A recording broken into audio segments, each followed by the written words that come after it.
2023 report படி கிட்டத்தட்ட 31,000 sexual harassment case பதிவாயிருக்கு. So இந்த கேஸ் வந்து கம்மியான்னு கேட்டால் ஆமாம், கம்மி தான்.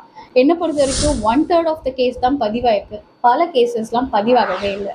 ஸோ இந்த கேசஸ் பதிவாகிறதுக்கு காரணம் என்ன அப்படின்றத தாண்டி அட்லீஸ்ட் இவ்வளோ கேஸ் அது பதிவாயிருக்கே, இயர் ஆன் இயர் வந்து இன்க்ரீஸ் ஆகிட்டு தான் இருக்குது.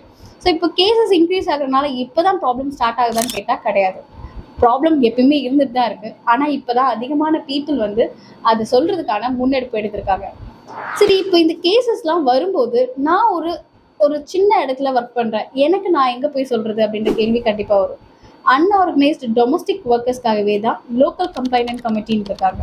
இந்த எல்சி கமிட்டியோடைய முக்கியமான வேலையே வந்து இந்த அன்ஆர்கனைஸ்டு குரூப்பில் இருக்க விமெனுக்கான சப்போர்ட் கொடுக்கறது தான். So sexual harassment at work பிளேஸ்ன்றதை அவங்க தான் பாதுகாக்கிறாங்க.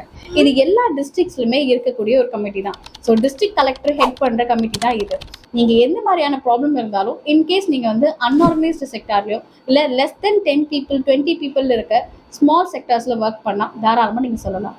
சரி, நான் வந்து ஒரு பெரிய எம்என்சியில் இருக்கேன், இதை நான் எப்படி ஷவுட் அவுட் பண்ணுறது அப்படின்னு சொன்னீங்கன்னா, உங்களோட ஐசி கமிட்டின்னு ஒன்று இருப்பாங்க. கண்டிப்பாக இவங்க வந்து விசில் ப்ளோவர் கமிட்டி, இல்லை இன்டர்னல் கம்ப்ளைண்ட் கமிட்டி, இல்லை இன்டர்னல் கமிட்டின்ட்டு 3 வகையான நேம்ஸில் இவங்கள சொல்கிறாங்க.